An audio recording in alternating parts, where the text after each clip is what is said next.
2 Sith Lords, 1 throne. The ancient rule shattered. Darth Maul stands in the shadows, tattooed face twisted in rage. Count Dooku enters the chamber, elegant and deadly. Between them, Palpatine smiles. He's just broken the most sacred law of the Sith, and he doesn't care. This isn't just dangerous. It's catastrophic. 2 apprentices who despise each other. 2 predators forced to share territory. 2 killers competing for scraps of their master's approval while plotting each other's death. The Jedi won't just face 1 Sith Lord. They'll face 2, operating simultaneously, tearing the galaxy apart from different directions. The Clone Wars will be bloodier. More Jedi will die. And when these apprentices inevitably turn on each other, entire star systems will burn in the crossfire. Because the rule of 2 exists for a reason. And Sidious is about to learn why breaking it was the worst mistake any Sith Lord could make. This is what happens when Sidious trains Maul and Dooku together. Picture the moment it all changes. Maul has been Sidious's weapon for years, trained from childhood, forged in hatred and pain. He's perfect at what he does, killing, terrorizing, obeying without question. But Sidious sees the limitation. Maul can't navigate politics, can't lead armies, can't be the public face of anything. He's a blade in the dark, nothing more. So Sidious makes a calculated gamble. He approaches Count Dooku while Maul still serves him. The disillusioned Jedi Master, frustrated with Republic corruption and Jedi complacency, is ripe for conversion. The offer is irresistible: power, freedom, a chance to reshape the galaxy. Dooku accepts, becomes Darth Tyrannus, and prepares to abandon the Jedi Order. Then Sidious brings him to the sanctum, and Darth Maul is waiting. The Zabrak's yellow eyes burn with instant understanding. He's being replaced, or worse, forced to share his master's attention with this aristocratic fool. Every fiber of his being screams to attack, to eliminate this threat before it can take root. His hand moves toward his lightsaber. Sidious raises 1 finger. Not yet. The command is absolute. Maul's hand freezes. His rage doesn't diminish, but his obedience is total. For now, Dooku's reaction is colder but equally hostile. He'd assumed he would be the sole apprentice, the master's chosen successor. This savage changes everything. Dooku recognizes the danger immediately, sees the barely controlled violence in those burning eyes. But he's confident. He's a master duelist, one of the galaxy's finest. This brute doesn't frighten him. The tension in the room could ignite atmospheres. Sidious explains the arrangement with cruel clarity. Both are his apprentices. Both will serve. Both will advance his grand design, and the first one to betray him dies screaming. They can hate each other all they want. They can compete, scheme, undermine each other's efforts. But they cannot touch him. Not until one of them is strong enough to challenge a master who commands them both, and Sidious is betting that day never comes. The dynamic is toxic from the first second. Maul sees Dooku as an interloper, a politician pretending to be Sith. Dooku sees Maul as a rabid animal, useful for violence but lacking any sophistication. They're forced to coordinate, to share intelligence, to work toward common goals. They hate every moment of it. Sidious assigns them roles that maximize their strengths while ensuring maximum friction. Maul remains the hidden enforcer, the assassin striking from shadows. He continues eliminating threats, spreading fear, doing the bloody work that keeps enemies off balance. But now he must coordinate with Dooku, must ensure his killings align with political strategy. It's humiliating, taking orders filtered through this pretender. Dooku becomes the political operative, the public face of brewing rebellion. He leaves the Jedi Order and begins constructing what will become the Separatist movement. He's charismatic, persuasive, everything Maul can never be. He recruits star systems, corporations, military leaders who see opportunity in the Republic's dysfunction. He operates in the light while Maul remains in darkness, and Maul watches, seething. This newcomer receives praise, respect, recognition. He stands in the light, receives credit, builds a reputation. Meanwhile, Maul, who's served since childhood, who's bled and killed and sacrificed, remains hidden, unknown, unacknowledged. It's intolerable. Dooku, meanwhile, is deeply disturbed by Maul's methods. The Zabrak doesn't just kill. He mutilates, terrorizes, takes pleasure in suffering. He's a liability waiting to explode, a mad dog that could expose their plans through sheer savagery. Dooku begins subtly suggesting to Sidious that perhaps the assassin has outlived his usefulness. Perhaps a more controlled operative would serve better. Sidious encourages every bit of this poison. He praises Maul's loyalty while questioning his intelligence. He compliments Dooku's political skill while suggesting he lacks true dark side commitment. He keeps both off balance, both striving to prove themselves, both too focused on destroying each other to threaten him. It's masterful manipulation, and for a time, it works perfectly. Then comes the Phantom Menace, and everything accelerates. The Trade Federation invades Naboo on schedule. Qui-Gon Jinn and Obi-Wan Kenobi investigate as expected. Queen Amidala escapes with the Jedi, forced to land on Tatooine for repairs. But when pursuit comes, it doesn't come alone. Sidious doesn't send just Maul this time. He sends both apprentices. Kill the Jedi, capture the Queen, but more importantly, prove which apprentice is superior. Maul tracks them to Mos Espa first. He attacks Qui-Gon in the desert as the Jedi prepares to leave. But before the duel can conclude, Dooku arrives. Suddenly, 2 Jedi face 2 Sith Lords in the blinding Tatooine sun. The battle is brutal. Qui-Gon recognizes Dooku instantly, and the shock nearly kills him. His former colleague, a respected master, wielding a crimson blade. The hesitation costs him as Dooku presses the attack with elegant, lethal precision. Meanwhile, Maul engages Obi-Wan, and the young Jedi is completely overwhelmed. The Zabrak's savage style, all aggression and overwhelming power, breaks through every defense. The Jedi are losing, badly. But Qui-Gon recovers from his shock, calls to Obi-Wan, and they shift tactics. Instead of defending, they attack with coordinated fury designed to create space for retreat. It works barely. They disengage, race to their ship with Anakin, and blast off with the Sith unable to stop them. But the damage is done. 2 Sith, not 1 as the ancient maxim promised, but 2. The Jedi Council will have to confront the terrifying reality that the Sith have returned in force, that the rule of 2 has been broken or abandoned. On Tatooine, Maul and Dooku face each other in the aftermath. The Jedi escaped. The mission failed. Each blames the other. Maul snarls that Dooku was too cautious, too slow. Dooku responds icily that Maul was too eager to show off, too focused on intimidation instead of efficiency. Lightsabers ignite. For one electric moment, they're about to kill each other in the desert. Then Sidious's voice crackles through their comlinks. Enough. Return. Now. They obey. But the hatred between them has crystallized into something permanent and deadly. The Battle of Naboo unfolds with the Jedi prepared for the worst. When Qui-Gon and Obi-Wan face the Sith in the Theed power generator complex, they fight more defensively, more cooperatively. They exploit the fact that Maul and Dooku don't coordinate well, that their teamwork is forced and unnatural. The Sith get in each other's way, each trying to claim glory. When the laser gates separate them, Qui-Gon faces both Sith alone. He should die, but he doesn't try to win, just survive until Obi-Wan can reach him. He fights purely defensively, uses the environment, waits for the gates to drop. Maul grows frustrated with the delay. He overextends, takes risks to prove himself superior to Dooku. When the gates open and Obi-Wan joins the fight, the Jedi's superior coordination becomes decisive. They fight as one. The Sith fight as 2 individuals who happen to be in the same room. The critical moment arrives when Maul lunges at Qui-Gon, blocking Dooku's angle of attack. The Count has to abort his strike to avoid hitting his fellow apprentice. That hesitation lets Obi-Wan wound Dooku, a burning gash across his leg. The Count stumbles. Maul howls with fury, not at the Jedi, but at Dooku. Weak, pathetic. He abandons all coordination, throws himself at both Jedi with berserker rage.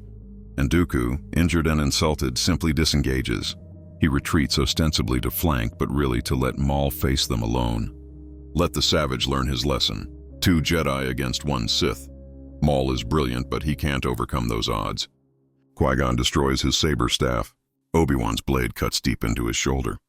The Zabrak falls. Defeated, Dooku could intervene, could save him. Instead, he uses the Force to collapse the generator structure between himself and the Jedi, then flees. Let Maul be captured or killed. One rival eliminated, and he can claim he barely escaped after Maul's recklessness destroyed the mission. The Jedi take Maul prisoner, a living Sith Lord to interrogate, to study, to learn from. They transport him to Coruscant, lock him in the deepest cells of the Jedi Temple. Maul tells them nothing. But in his silence, his hatred grows, not just for the Jedi, but for Dooku. The Count abandoned him, left him to this fate, and Maul will remember. Sidious is displeased but not surprised. The rivalry was always going to lead to betrayal. He'd hoped for more time, more progress before the inevitable explosion. But he's adaptable. Maul's capture is unfortunate but not catastrophic. And Dooku, tested in crisis, has proven his willingness to prioritize survival over loyalty to fellow Sith.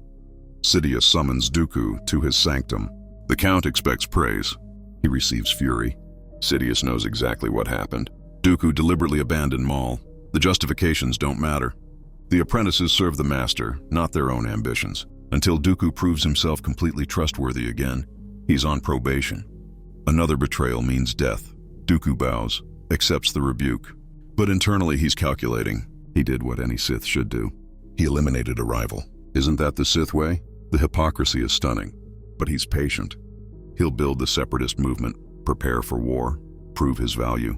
And eventually, he'll take what should be his. The Clone Wars begin earlier in this timeline. With Dooku operating openly as a Sith Lord from the start, the separatist movement is smaller but more fanatical. Fewer systems join, put off by obvious dark side leadership. But those who do join are committed, drawn to power regardless of source. The war is more intense, more brutal.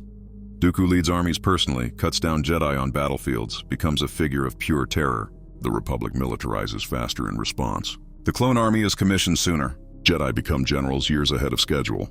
The galaxy plunges into total war. In the Jedi Temple, Maul waits. He studies his prison, tests its weaknesses, feels the Force flowing through the structure. The Jedi think they're learning from him. He's learning from them. Finding weaknesses, planning escape. During a massive separatist attack on Coruscant that draws most Jedi away, Maul makes his move. He manipulates a guard through the dark side, steals a lightsaber, carves his way out through the few remaining Jedi. He escapes into the underworld, leaving corpses behind. The Order is humiliated, and Darth Maul is free, with one singular purpose. Find Dooku. Kill Dooku. Make the traitor pay. Sidious learns of the escape and is intrigued. He'd written off Maul, assumed the Zabrak would die in custody. But this escape demonstrates resilience, determination. Perhaps he's still useful. Sidious decides to watch, to let the rivalry between his former apprentices play out. The survivor will be stronger. Maul begins hunting Dooku across the galaxy. He attacks separatist bases, slaughters Dooku's subordinates, leaves messages written in blood. "I'm coming!" The Count tries to ignore these provocations, focuses on the war. But Maul is relentless and his attacks disrupt operations. Finally, Dooku agrees to meet. They choose Malachor, an abandoned Sith temple. No armies, no backup, just the two of them, settling this permanently. Sidious, monitoring from afar, is satisfied. This is exactly what he wanted. The strong will survive. The weak will die. That's the Sith way. The duel on Malachor is savage and endless. Maul's pure aggression against Dooku's refined technique. Youth and rage against experience and discipline. They're evenly matched in different ways. The ancient temple crumbles around them as dark side energy awakens, amplifying their power to terrifying levels. Hours pass. Both are wounded, exhausted, pushed far beyond normal limits. In the end, neither wins decisively. Maul severs Dooku's arm. The Count's lightsaber falls away. But Dooku, even maimed, unleashes devastating force lightning that courses through Maul's body, leaving him convulsing and dying. Before either can finish the other, Sidious appears. He's been watching, waiting for this moment. He looks at both broken apprentices with cold calculation. Both have proven their power and their limits. And he makes a decision that will reshape everything. He keeps them both, not as apprentices anymore, as tools, as weapons. Their rivalry now permanently controlled by their dependence on him for survival. He stabilizes them with the dark side, keeps them from dying, but doesn't fully heal them. Dooku receives a crude cybernetic arm, painful and limiting. Maul survives, but with internal damage that leaves him in constant agony. Sidious explains the new arrangement. They're no longer apprentices. They're servants. They'll command his forces, advance his plans, do his bidding. And if either disobeys, he'll let them die slowly. They've proven they can't kill each other, so he'll keep them balanced, useful, too focused on survival to threaten him. It's humiliation for both. But they have no choice. They're alive only because Sidious allows it. So they submit, bitter enemies forced into cooperation, both dreaming of the day they can be free. The Clone Wars intensify dramatically. Maul organizes the criminal underworld, creates the Shadow Collective years early.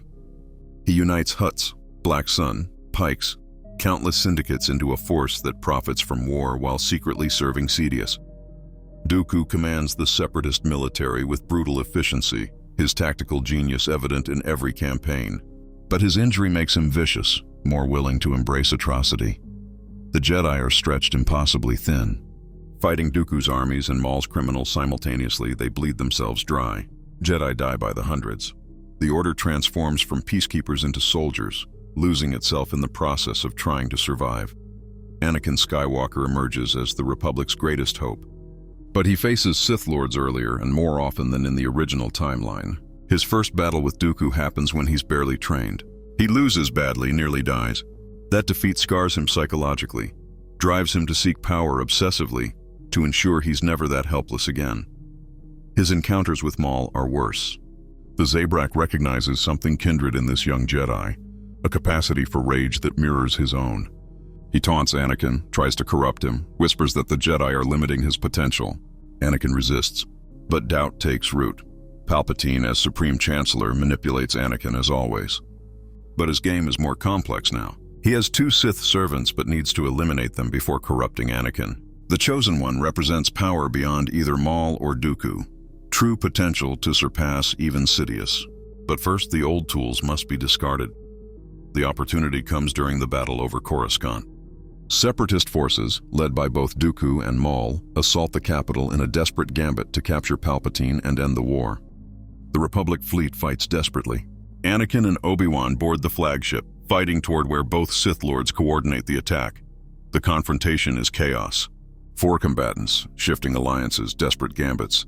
Obi-Wan faces Dooku while Anakin fights Maul. Then Palpatine reveals himself, still maintaining his disguise but orchestrating everything. He urges Anakin to kill them both, and the threat they pose. Anakin hesitates. Killing defeated enemies violates Jedi principles, but Palpatine's manipulation works. They're too dangerous to leave alive. They'll escape, kill more innocents, prolong suffering. Anakin makes his choice. He beheads Dooku first. Then, as Maul tries to expose Palpatine as Sidious, Anakin cuts him down too. Caught in battle fury, he doesn't listen to the Zabrak's final warning. Obi-Wan arrives too late to prevent either execution. He's disturbed, but the crisis is over. 2 Sith Lords dead. Separatist leadership destroyed. They rescue Palpatine and return to Coruscant as heroes. The war is effectively finished, but Palpatine's plan is complete. He's eliminated his servants before they could become liabilities. He's shown Anakin that killing can be necessary, righteous even, and he's positioned himself perfectly for the final corruption. With Separatist leadership gone, he consolidates absolute power. He'd hoped it would happen later, after more of his plans had progressed, but he's adaptable. Maul's capture is unfortunate but not catastrophic. The Zabrak knows better than to reveal anything important. And Dooku, proven now in crisis, can serve as his sole apprentice moving forward. Or can he? Sidious summons Dooku to his secret sanctum on Coruscant. The Count expects praise for surviving, for escaping the Jedi. Instead, he receives cold fury. Sidious knows exactly what happened.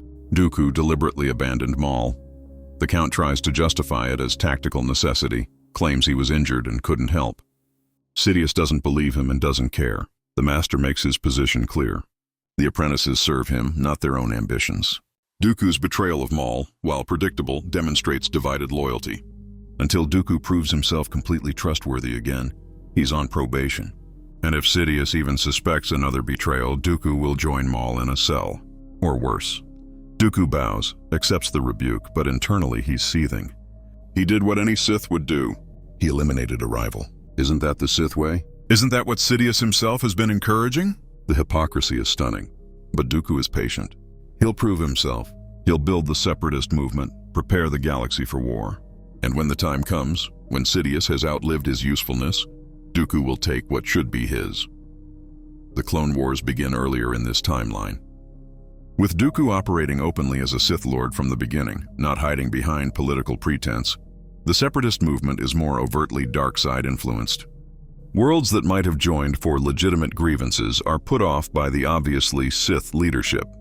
But those who embrace the dark side, who seek power through any means, flock to Dooku's banner.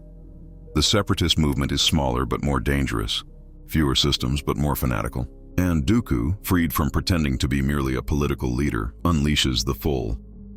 He escapes into the Coruscant underworld, leaving a trail of dead Jedi behind him.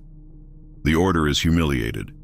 They've lost a Sith prisoner, proving they're not as secure as they believed. But more importantly, Darth Maul is free, and he has a singular purpose now. Find Dooku. Kill Dooku. Make the traitor pay. Sidious learns of Maul's escape and is intrigued. He'd written off his former apprentice, assumed the Zabrak would die in Jedi custody or be imprisoned forever. But Maul's escape demonstrates resilience, determination.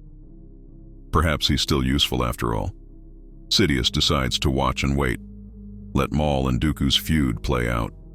The survivor will be stronger for it. Maul begins hunting Dooku across the galaxy. He attacks separatist strongholds, slaughters Dooku's servants, leaves messages written in blood. "I'm coming." The Count tries to ignore these provocations at first, focuses on the war effort, but Maul is relentless, and his attacks are disrupting separatist operations. Finally, Dooku agrees to meet his former rival. They choose a neutral location, an abandoned Sith temple on Malachor. No armies, no backup. Just the two of them, settling this once and for all. Sidious, monitoring from afar, is pleased. This is what he wanted all along. Only the strongest deserve to be his apprentice. The duel on Malachor is savage. Maul fights, with pure aggression, augmented by years of festering hatred. Dooku fights with cold precision, his superior technique evident in every move. They're evenly matched in different ways. Maul's raw power versus Dooku's refined skill. Youth and rage versus experience and discipline. The ancient temple crumbles around them as they fight. Dark side energy, dormant for millennia, awakens and amplifies their power. Both draw on it. Both become more than they were. Maul taps into depths of fury he didn't know existed. Dooku touches the purest form of dark side power, lightning crackling from his fingertips with devastating force. The duel lasts for hours. Both are wounded, exhausted, pushed beyond their limits, and in the end, neither wins definitively. Maul lands a crippling blow that severs Dooku's right arm. The Count's lightsaber falls away, and for a moment, Maul savors his victory. But Dooku, even maimed, unleashes a final desperate attack. Force lightning, more powerful than anything he's ever generated, courses through Maul's body. The Zabrak screams, his body convulsing, his organs failing. He collapses, barely alive. Dooku, one-armed and barely conscious, prepares to finish him. But before he can strike, Sidious appears. The Master has been watching all along, waiting for this moment. He looks at both his broken apprentices with cold calculation. Both are too injured to threaten him now. Both have proven their power and their limitations. And Sidious makes a decision that will reshape the galaxy. He will keep them both. Not as apprentices, not exactly. As tools. As weapons pointed at his enemies, their rivalry now forever controlled by their dependence on him for survival. Sidious uses the dark side to stabilize both of them, keeps them from dying, but doesn't fully heal them. Dooku receives a cybernetic arm, crude and painful, a constant reminder of his failure. Maul survives but is left with damage that leaves him in constant pain, fueling his dark side power but ensuring he can never truly rest. He tells them the new arrangement. They are no longer apprentices, they are servants. They will do his bidding, will command his armies, will further his grand design. And if either disobeys, if either fails again, Sidious will let them die slowly. They have proven they cannot kill each other, so he will keep them balanced, keep them useful, keep them too focused on survival to threaten him. It's a humiliation for both of them, but they have no choice. They're alive only because Sidious wills it. And so they submit, bitter enemies forced into reluctant cooperation, both dreaming of the day they can be free. The Clone Wars intensify with both Sith Lords actively commanding separatist forces. Maul is given the criminal underworld to organize, creates the Shadow Collective years earlier than in the original timeline. He unites the Hutts, Black Sun, the Pikes, various criminal syndicates into a third force that profits from the war while secretly serving Sidious. Dooku continues leading the military side of the Separatists, his tactical genius evident in every campaign. But he's hampered by his injury, by the constant pain from his crude cybernetic arm. It makes him more vicious, more willing to embrace atrocity. Entire populations are enslaved or exterminated when worlds resist. The Separatists become synonymous with terror. The Jedi are stretched impossibly thin, fighting on two fronts: against Dooku's military forces and against Maul's criminal empire. Jedi die by the dozens, then by the hundreds. The Order is bleeding itself dry exactly as Sidious planned. But the pace is faster than even he anticipated. He needs to accelerate his endgame before the Jedi collapse completely, and the Republic with them. Enter Anakin Skywalker. The Chosen One emerges, as in the original timeline, trained by Obi-Wan, rising to become the Republic's greatest hero. But in this timeline, he faces Sith Lords earlier and more frequently. His first encounter with Dooku happens when he's still a Padawan, barely trained. He loses badly, nearly dies, only surviving because Obi-Wan intervenes. That defeat scars Anakin psychologically. He becomes obsessed with power, with ensuring he's never that helpless again. He trains relentlessly, pushes himself beyond all limits. The Jedi Council worries about his intensity, but they need him. He's the only Jedi who can match the Sith in raw power. Anakin's encounters with Maul are even more disturbing.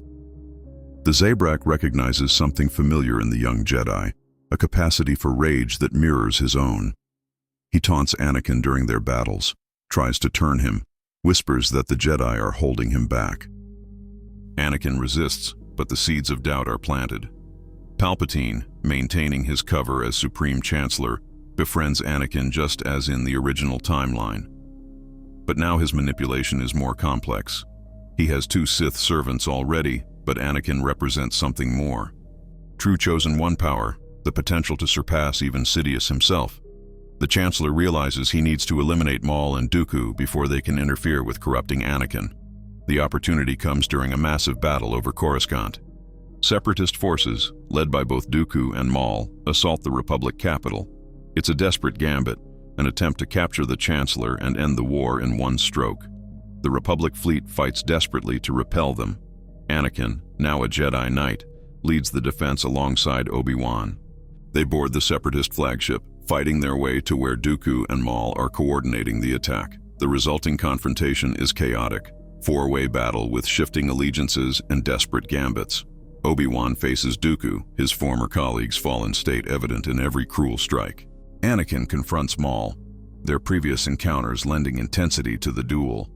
But then, Palpatine, supposedly captive on the ship, reveals himself. He'd allowed himself to be captured, had orchestrated this entire scenario. The Chancellor, still, maintaining his disguise, urges Anakin to kill the Sith Lords, both of them, end the threat they pose. Anakin hesitates. Killing defeated enemies isn't the Jedi way, but Palpatine's words echo in his mind. They're too dangerous to leave alive. They'll escape, kill more innocents, prolong the war. Anakin makes his choice. He executes Dooku first, beheading the Count before the Sith Lord can react. Then he turns to Maul. The Zabrak, seeing his fellow servant die, realizes Sidious is eliminating them both. He tries to expose Palpatine, tries to reveal that the Chancellor is Darth Sidious. But Anakin, caught up in combat fury, doesn't listen. He cuts Maul down as well. Obi-Wan arrives too late to stop either execution. He's disturbed by what Anakin has done, but the immediate crisis is over. Two Sith Lords dead, the Separatist leadership decapitated. The war is effectively over. They rescue the Chancellor and return to Coruscant as heroes. But Palpatine's plan is now complete. He's eliminated his servants before they could become liabilities. He's demonstrated to Anakin that killing can be necessary, can be right. And he's positioned himself perfectly for the final manipulation. With the Separatists leaderless, he can now move to consolidate absolute power. The transformation of the Republic into the Empire proceeds even faster in this timeline. With both visible Sith Lords dead, the Jedi believe the threat is ended. They let their guard down at the worst possible moment. Order 66 is issued and the purge begins. The Jedi, exhausted from years of intense warfare against two Sith simultaneously, are decimated even more thoroughly than in the original timeline. Anakin's fall to the dark side is quicker and more complete. He's already killed in cold blood. He's already embraced power over principle. When Palpatine offers him the ability to save Padme, there's barely any hesitation. He becomes Darthy, Vader Sidious's new apprentice, more powerful than Maul and Dooku combined. But Vader is haunted by what came before. He remembers Maul's final words, the accusation against Palpatine. He remembers how easily Sidious discarded 2 loyal servants. And he understands, perhaps earlier than in the original timeline, that his master will eventually discard him too. The rule of 2 means that one day he'll be replaced, just like Maul and Dooku. This knowledge makes Vader more paranoid, more brutal, but also more calculating. He begins planning his own contingencies from the beginning. Secret apprentices, hidden resources, ways to survive if Sidious ever turns on him, the master and apprentice. The empire that emerges is more overtly Sith-influenced than in the original timeline. With 2 Sith lords having operated openly during the Clone Wars, the galaxy is less shocked when Palpatine reveals his true nature. The dark side isn't as hidden, isn't as shocking. This makes the Empire more honest about its brutality, but also more fragile. Resistance forms faster when people understand they're living under Sith rule. The rebellion includes not just idealists, but former separatists who realized they were manipulated. Criminals from Maul's Shadow Collective, who saw their leader discarded. Political opponents who understand the scope of Palpatine's deception. It's a broader coalition than in the original timeline, united by the knowledge that Sidious betrayed everyone, played every side. Years pass. Vader hunts the surviving Jedi, enforces the Emperor's will, but always with that kernel of doubt. The knowledge that he's replaceable, that his master has done this before. That loyalty to Sidious means nothing in the end. When Luke Skywalker emerges, when Vader learns he has a son, the calculation changes. Here is someone who could help him overthrow Sidious, not to replace the Empire with the Republic, but to replace Sidious with Vader, a new Sith dynasty, father and son, breaking the cycle of betrayal by ensuring power stays in the family. But Luke resists, as in the original timeline. He sees the same patterns Vader is too corrupted to recognize. The Sith way leads only to betrayal and death. Whether it's Sidious discarding Maul and Dooku, or Vader eventually turning on Luke, the cycle continues. The only way to break it is to reject the dark side entirely. The confrontation in the Emperor's throne room plays out with added dimensions. When Sidious tries to kill Luke, when Vader must choose between his master and his son, he remembers. Maul and Dooku broken and discarded, servants who gave everything and received nothing but pain and death. Is that what he wants for Luke? For himself? Vader makes the same choice as in the original timeline, but with deeper understanding. He's not just saving his son. He's rejecting the entire system that created him, that used him, that would have eventually discarded him just like all the others.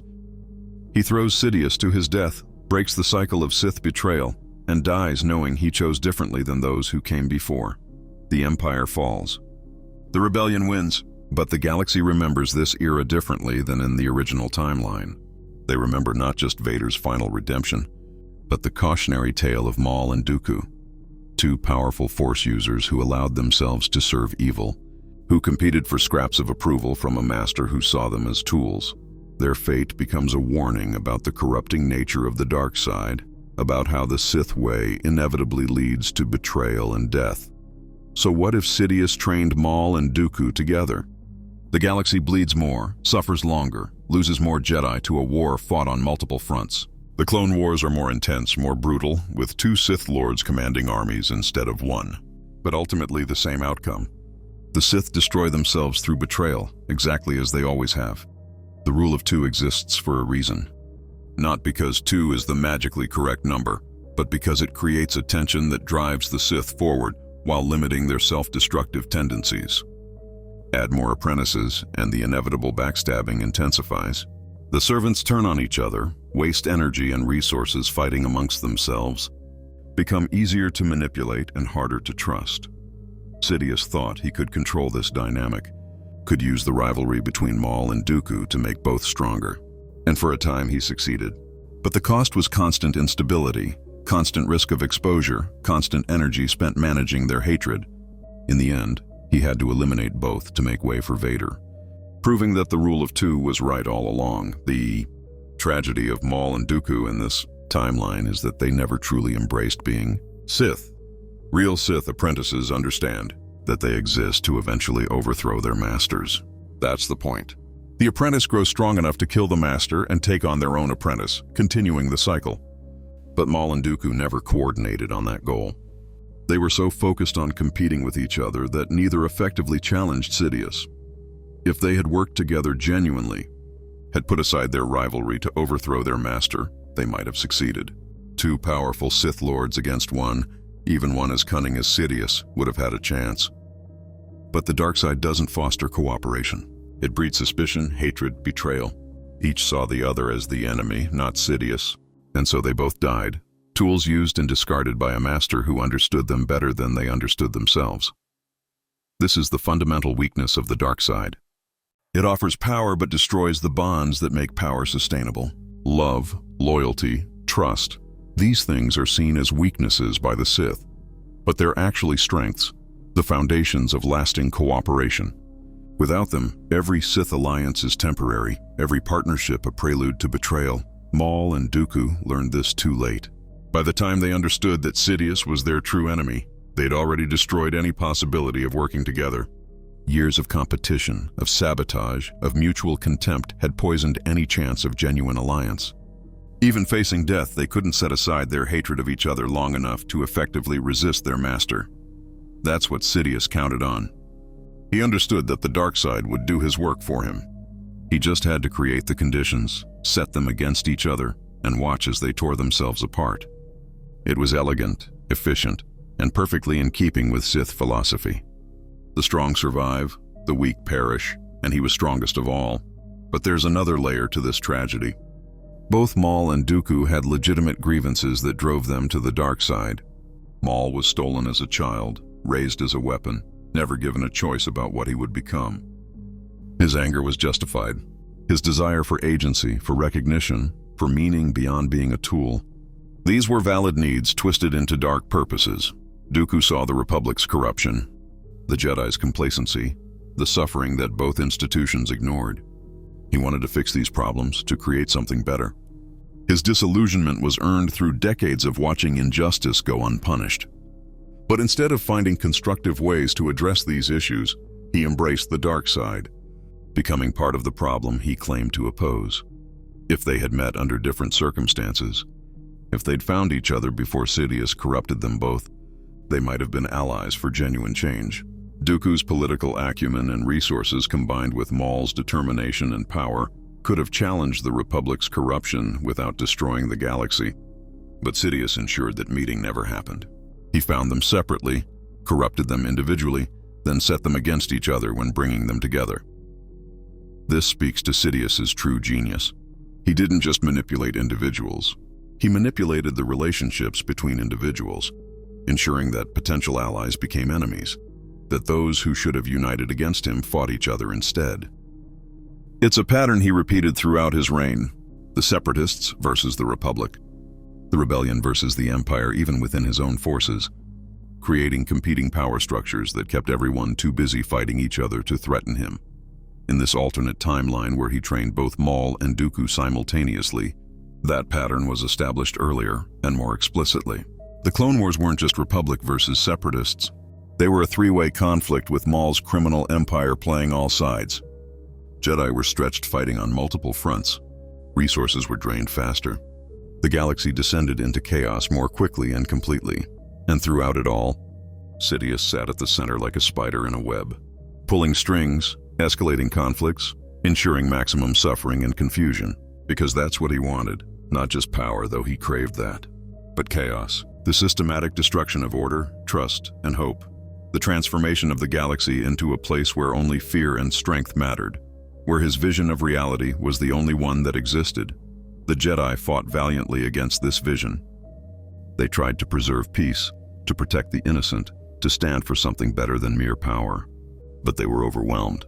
Fighting two Sith Lords simultaneously, they simply didn't have the numbers or resources to maintain their traditional role as peacekeepers. They became soldiers, generals, warriors. And in becoming those things, they lost something essential about what it meant to be Jedi. This transformation happened in the original timeline too, but more gradually. With Maul and Dooku both active from the beginning, the militarization of the Jedi Order was faster and more complete. Young Padawans were rushed through training to meet battlefield needs. Ancient traditions were set aside as impractical during wartime. The temple became more fortress than sanctuary, more military academy than spiritual center. Some Jedi recognized what was happening, saw that they were losing themselves in the process of fighting the Sith. But what could they do? The galaxy needed defenders. The Sith had to be stopped, so they continued, hoping that after victory they could reclaim what they'd lost. They never got that chance. Order 66 came before the war truly ended, and the militarized Jedi Order, so focused on external enemies, never saw the betrayal coming from within. Many early rebellion cells were infiltrated and destroyed. Sidious used the same tactics against them that he'd used managing Maul and Dooku. He created false intelligence suggesting different cells were planning betrayals. He provided resources to some groups while denying them to others, creating resentment. He offered deals to faction leaders, promises of position and power if they'd just eliminate their rivals. Some fell for these manipulations. Rebellion leaders assassinated each other over false accusations. Cells fragmented over disputes about resource allocation. Promising uprisings collapsed when key leaders accepted the Empire's deals. For years, it seemed the rebellion would destroy itself through internal conflict before it could seriously threaten imperial rule. But slowly, painfully, the surviving rebellion leaders learned. They recognized the pattern of manipulation, saw how similar it was to what Sidious had done during the Clone Wars. They established verification protocols, demanded proof before acting on intelligence. They created systems of shared leadership that couldn't be decapitated by removing one person. They rejected the idea of working with the Empire under any circumstances, understanding that all such offers were traps. This learning process was costly. Many good people died because they trusted too much or too little, because they couldn't find the balance between healthy skepticism and paranoid isolation. But the rebellion that emerged from this crucible was more resilient, more united in purpose if not in method.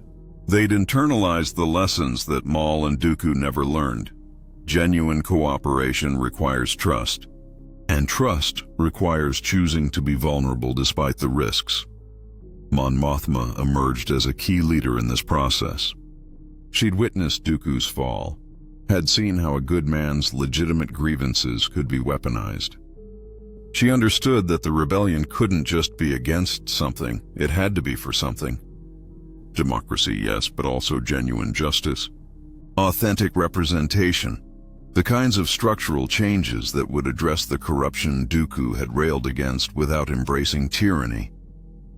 Bail Organa provided resources and political legitimacy, maintaining the appearance of cooperation with the Empire while funneling support to the rebellion. It was a dangerous game, and he knew that discovery meant death not just for himself, but for Alderaan. But he'd seen what accepting Sith rule meant. He'd watched the Republic die. He wouldn't let that sacrifice be for nothing. Military leadership came from unexpected places. Former Separatist admirals who realized they'd been manipulated. Clone commanders who'd removed their inhibitor chips and deserted rather than kill more Jedi. Even some Imperial officers who became disgusted by the atrocities they were ordered to commit. This diversity of background created friction, but also brought valuable perspectives. And there were the Force users. Not many, not organized, but scattered individuals who'd survived the Purge or discovered their abilities afterward. They weren't Jedi, not really, not trained in the old ways. But they could touch the Force, could sense danger, could occasionally accomplish the impossible. They became special operatives, intelligence assets, symbols of hope that the Force itself opposed Sidious's rule. One such individual was a young woman named Kira, Force-sensitive but untrained, who'd grown up on the streets of Corellia. She'd taught herself to enhance her reflexes, to sense emotions, to occasionally move objects with her mind. When the rebellion found her, they saw potential. She saw purpose. Her development as a Force user, learning from holocrons and the few surviving Jedi Masters, became a subplot of Resistance itself. Kira's journey paralleled the rebellion's growth. At first, she sought power, wanted to be strong enough to hurt the Empire that had taken everything from her. She was drawn to the dark side, to anger and hatred as fuel. But her rebellion mentors taught her different lessons. Power without purpose is just violence. Strength without compassion is cruelty. The dark side offers quick results, but destroys everything it touches. She struggled with these lessons. The dark side was seductive, especially when she faced Imperial atrocities.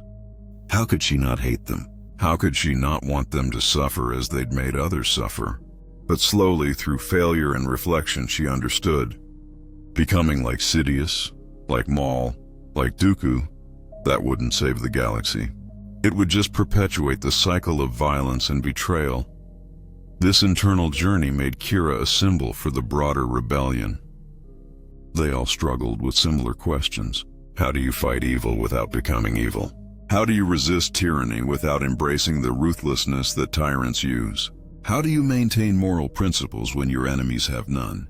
There were no easy answers, but the attempt to find them, the commitment to being better than their enemies, that defined the rebellion's character. The war ground on for years. Battles won and lost, heroes rising and falling, the galaxy bleeding under endless conflict. But slowly, incrementally, the rebellion gained ground. Not through superior military power, they never had that, but through persistence, through maintaining hope when everything seemed hopeless, through refusing to surrender even when surrender seemed rational. Vader hunted them relentlessly, but he was distracted, increasingly paranoid about his own position. He remembered what happened to Maul and Dooku. He knew Sidious was searching for his replacement. Every Force sensitive the Emperor showed interest in, every promising officer who gained too much favor, Vader saw as a potential threat. He eliminated them, sometimes openly, sometimes through convenient accidents.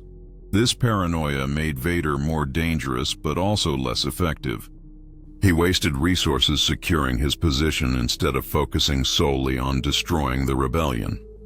He made enemies among Imperial leadership, officers who resented his interference or feared being his next victim.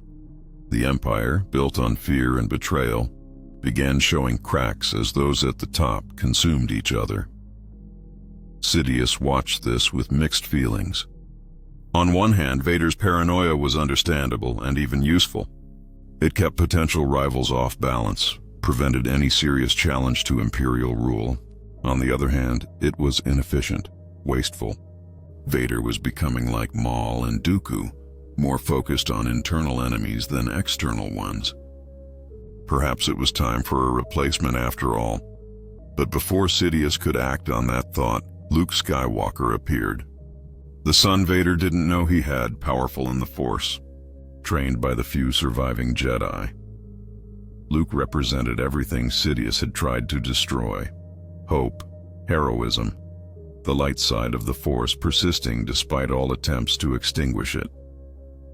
The Emperor saw immediately that this boy was dangerous, not just for his power, but for what he represented. Vader's reaction was more complex. Here was his son, proof that some part of Anakin Skywalker still existed beneath the armor, but also a threat. If Sidious learned about Luke, he'd want to corrupt him or kill him. Either way, Vader would lose the only family he had left. So he hid Luke's existence, hunted the boy himself, tried to capture him before Sidious could intervene. Their confrontation happened earlier in this timeline, at Cloud City, as in the original story, but with higher stakes. Vader revealed the truth about Luke's parentage and made his offer, not just to overthrow the Emperor, but to restructure the Empire itself. Father and son ruling together, breaking the cycle of betrayal that had consumed Maul, Dooku, and would eventually consume Vader himself if nothing changed. Luke refused. He saw what his father couldn't or wouldn't. The problem wasn't who ruled the Empire. The problem was the Empire itself. the system built on fear and oppression. Changing who sat on the throne wouldn't fix that. Only dismantling the entire structure would. He chose to fall rather than join his father, chose death over the dark side. But he survived. And that survival changed Vader. His son had chosen principle over power, had been willing to die rather than compromise his values.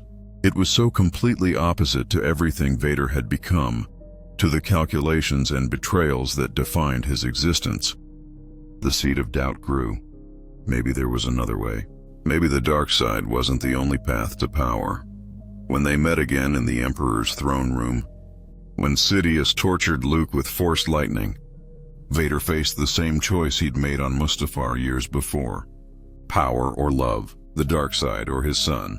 But this time, remembering Maul and Dooku, remembering what loyalty to Sidious had earned them, he chose differently.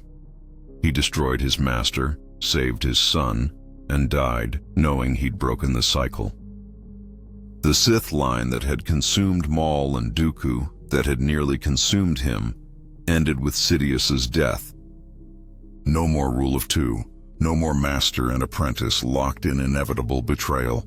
Just an ending, clean and final. The galaxy that emerged from the Empire's fall was scarred but hopeful. The New Republic faced enormous challenges, rebuilding infrastructure, addressing the injustices that had fueled the Empire's rise, creating systems of governance that wouldn't collapse into tyranny again. But they faced these challenges with knowledge hard-won through suffering. They knew what happened when you concentrated power in too few hands. They'd seen how legitimate grievances could be exploited by those seeking power. They understood that vigilance was necessary, that freedom required constant work to maintain. The memory of Maul and Dooku, talented Force users who'd become cautionary tales, served as a reminder of where the wrong path led. Kira and other Force users began rebuilding something like a Jedi Order. Luke played a role in this rebuilding, sharing what little Jedi knowledge he'd gained, but he wasn't the sole founder or leader. Too much centralization of authority was part of what killed the old order. Instead, there were many teachers, many traditions, many approaches to understanding the Force. Some followed the light side exclusively. Others studied the dark side to understand and resist it. Still others sought balance between extremes. This diversity made the new Force users more resilient and less prone to catastrophic failure. No single betrayal could destroy them. No unfallen teacher could corrupt an entire generation. It was messier, less elegant than the old Jedi Order. But it was also more honest about the complexity of the Force and human nature. The New Republic established a day of remembrance for the Clone Wars, honoring not just the heroes but acknowledging the victims, including Maul and Dooku. Not to excuse their crimes, but to remember that they were people once, that they'd had legitimate grievances before being corrupted. Understanding how good intentions could be twisted into evil was essential to preventing it from happening again. Historians studied this era extensively, trying to understand how Sidious had manipulated so many so effectively. The dual apprenticeship of Maul and Dooku became a case study in toxic leadership, in how setting subordinates against each other could control them while destroying organizational effectiveness. Business schools, military academies, political institutes, they all taught these lessons, using the Sith as examples of what not to do. Because that's ultimately what this timeline revealed. Having Sidious train Maul and Dooku together didn't make the Sith stronger. It made them more dysfunctional. The constant rivalry, the mutual betrayals, the resources wasted on internal conflicts, all of it weakened what should have been an overwhelming advantage. Two powerful Sith Lords should have been able to crush the Jedi easily. Instead, they spent as much energy fighting each other as fighting their actual enemies. This is the fundamental truth about the dark side that even Sidious couldn't escape. It offers power but destroys cooperation. It promises strength but delivers isolation. Every relationship built on fear and manipulation is fragile. Every alliance temporary. Every partnership a prelude to betrayal. You can be powerful and alone, or you can be weaker but together. The dark side never allows the latter option. The Jedi understood this at their best. Their strength came from community, from trust, from genuine bonds between master and Padawan, between fellow knights. When they lost sight of that, When they became hierarchical and political, they became vulnerable. But when they remembered their core purpose, serving the Force and each other, they were unbeatable despite being individually weaker than Sith Lords. That's why the Jedi endured and the Sith did not. Not because light is inherently stronger than dark, but because cooperation is more sustainable than betrayal. Maul and Dooku could have overthrown Sidious if they genuinely worked together, but the dark side made that impossible. It poisoned every interaction, turned potential allies into bitter enemies, ensured that the Sith would always destroy themselves eventually. So what if Sidious trained Maul and Dooku together? The galaxy suffered more in the short term, experienced more intense warfare, lost more lives to the extended conflict. But the outcome was the same. The Sith destroyed themselves through betrayal, the cycle of violence eventually ended, and the galaxy learned painful lessons about the cost of concentrated power and manipulative leadership. The twin apprentices became a cautionary tale, a reminder that sustainable power requires trust, that genuine strength comes from unity, that trying to control others through fear and rivalry ultimately fails. Their story, tragic and brutal, taught future generations what not to do, how not to organize, how not to seek power. And perhaps that's the most important lesson of all. Sometimes the greatest contribution someone can make is serving as a warning. Maul and Dooku, broken and discarded by a master who saw them as tools, showed the galaxy the ultimate dead end of the dark side's path. Their suffering, their betrayal, their meaningless deaths, all of it demonstrated conclusively that the Sith way led nowhere worth going. The Force, in its mysterious way, achieved balance through this dark timeline, not through the smooth redemption of the Skywalker saga, but through the ugly demonstration of what happens when power is pursued without principle. Maul and Dooku's fate became the argument against the dark side more convincing than any Jedi sermon could be. And so the galaxy moved forward, scarred but learning, damaged but growing, remembering those who fell to darkness as warnings of paths not to take. The rule of two was proven right in its essential insight. Concentrating Sith power prevents dilution, but the limitation exists, because more Sith just means more betrayal. Two was already too many, having three guaranteed destruction. Sidious learned this too late. After his apprentice's rivalry had cost him opportunities and resources, after he'd been forced to eliminate both to make way for Vader, after the pattern repeated with his ultimate apprentice. The Sith way was fundamentally flawed, and multiplying Sith didn't fix the flaw. It amplified it. That's the final answer to what would have happened if Sidious trained Maul and Dooku together. More chaos, more violence, more suffering in the short term. But ultimately the same collapse, the same self-destruction, the same demonstration that the dark side promises everything and delivers only ashes. The Sith were always doomed. Having two apprentices instead of one just made the doom arrive faster and more spectacularly. And the galaxy, watching this catastrophic failure play out, learned what it needed to learn. That power without accountability is dangerous. That competition without cooperation is wasteful. That the dark side's promises are lies. These lessons, bought with the lives of billions and written in the blood of betrayed apprentices, ensured that when the Sith finally fell, they would not easily rise again. The Force had spoken, and its message, delivered through the tragedy of Maul and Dooku serving the same master, was crystal clear.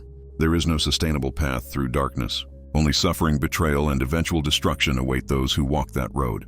Light endures. Community persists. Love, trust, and genuine cooperation outlast fear and manipulation every single time. That is what would have happened if Sidious trained Maul and Dooku together. A more brutal demonstration of a truth that was always inevitable. The Sith cannot win. They can only destroy themselves and take others down with them. And in this timeline, they proved that lesson more thoroughly than ever before.